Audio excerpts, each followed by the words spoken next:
everyone, and welcome to Season 3, Episode 18 of Pro Wrestling's Top 50. I'm your host, Travis McNeil, and today we continue our countdown of the top 50 matches in ECW history with match number 33 on our list, which is the ECW World Tag Team title match between the champions, the Unholy Alliance of Yoshihiro, Tajiri, and Mikey Whipwreck, and the challengers, the FBI of Little Guido and Tony Mamaluke, from the September 8th, 2000 edition of ECW on TNN, which as a whole is one of my favorite episodes of wrestling television ever.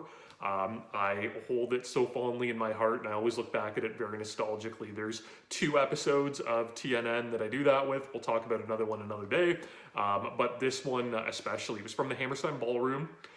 It was the week following the conclusion of the World Tag Team title tournament, which had been hyped all summer long after Just Incredible threw down the tag team titles en route to winning the World Heavyweight title from Tommy Dreamer. So we had all of this hype going to the tag team title tournament, which was really cool. I was really excited for it. Mikey and Tajiri were kind of the unexpected winners of that, which was really fun. They had heated up, no pun intended, all throughout the year 2000. So essentially, Mikey Whipwreck returned from a stint in WCW, wasn't really himself.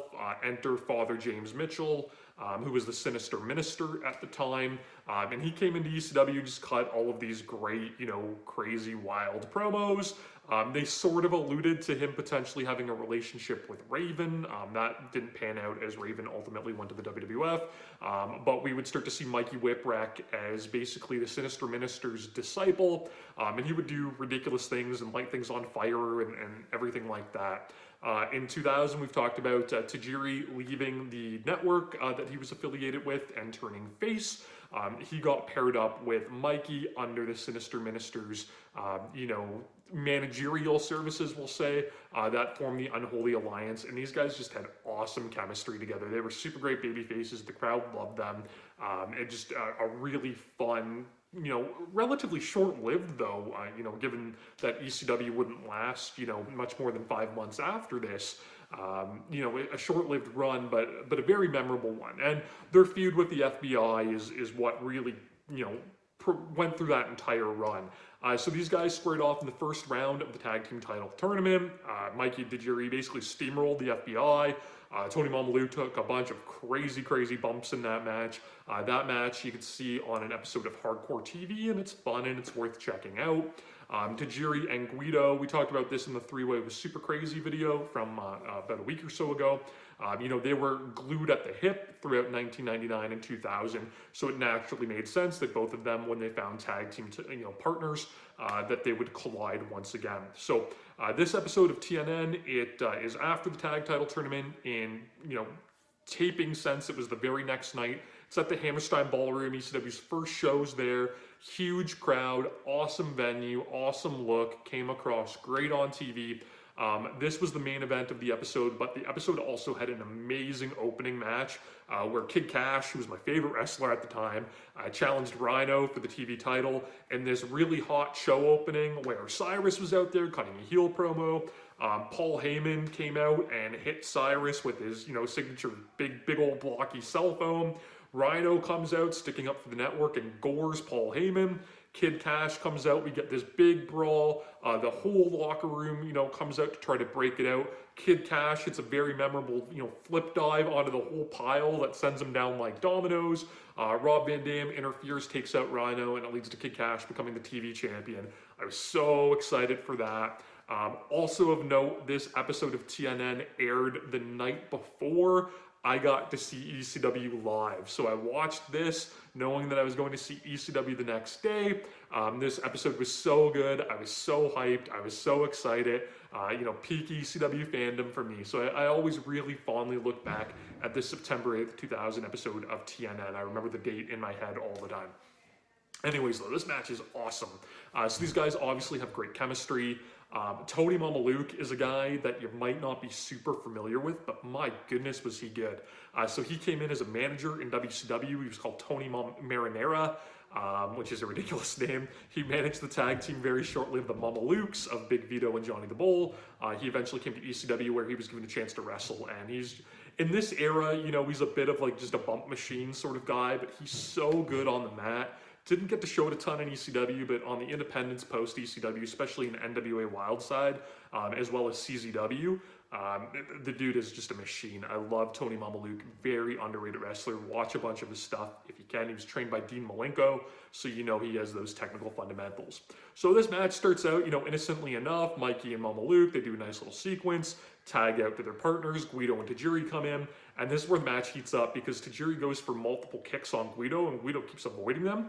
So tags in Mamaluke, and Tajiri just proceeds to kick the holy hell out of Tony Mamaluke, who takes all of these great bumps off of him. Mikey and Tajiri, they just dominate this match for so long with so many cool double teams. Mikey trained Amazing Red in the SATs, and you see so much of that influence in this match where Tajiri and Mikey, they just hit all of these elaborate, crazy, big time double teams that if you watch, SAT matches, you can see, that influence, and that the SAT, took all of these sequences and put their own even crazier twists on them. So really cool to watch. This all leads up to a big moment where Tajiri hits an acai moonsault onto all three members of the FBI. So Guido and Mamaluke were managed by Big Sally Graziano, who I've talked about before, was just a massive, massive man. The hits keep on coming with Tajiri and Mikey just steamrolling their opposition. So a table gets brought into the ring. Tajiri hits a double-footed drop kick to the table as Guido's trying to come into the ring, and the edge of the table hits Guido in the head like they did back in their three-way dance that I've previously done a video for.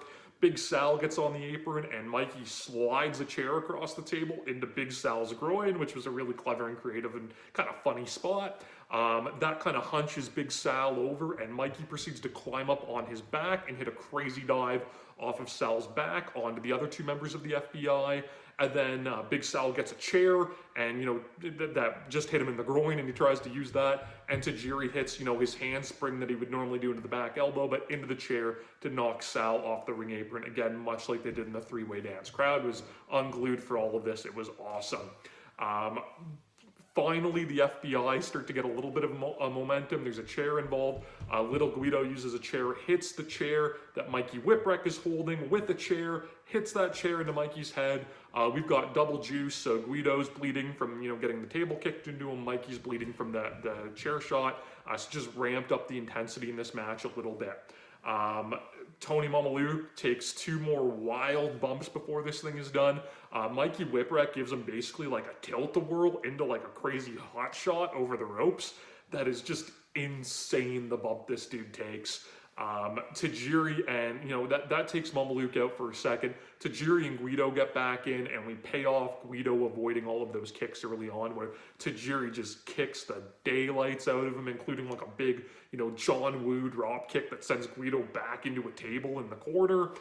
Speaking of tables, we get a crazy table bump where Tajiri sits Mamaluke up on the top rope, and as Mikey Whipwreck's on the ring apron, he grabs Mamaluke in like stunner position. So Mikey did the whippersnapper, which was a stone cold stunner, and he hits that off the apron, pulling Mamaluke off the top rope through a table on the floor.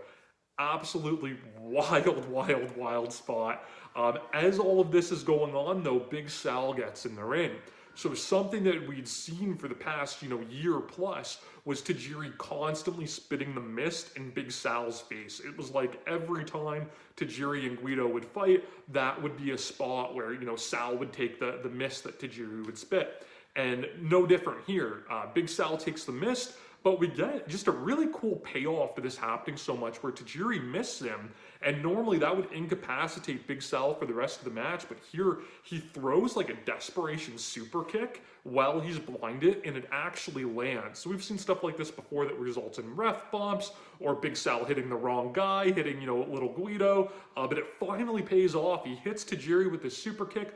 Guido hits him in the back with a chair, hits the Tamikaze, which is, an unprettier on the chair, and it's enough for the three. And the huge upset as the night after, and on television the week after, Mikey and Tajiri, you know, won these tag team titles. They immediately lose them to the FBI in a shocker. I'd be remiss if I didn't mention that this match also carried an unofficial stipulation where little Guido had told Tony Mamaluke that if they did not win the tag team titles, that Mamaluke, who at this point, you know, was not pulling his weight as a member of the FBI, that he would not become a full-fledged member of the FBI. So we get the, you know, the payoff of that stipulation where they win. It's the upset. They take the tag titles. Mamaluke's officially in the FBI. They paid off, you know, the missed spot to Sal, and little Guido gets this, you know, great little moment in the sun where, yes, he'd been a tag team champion, you know, before briefly with Tracy Smothers, but this would be a little bit more of a memorable tag team title run and something well-deserved for a guy that worked really, really hard in ECW and you know,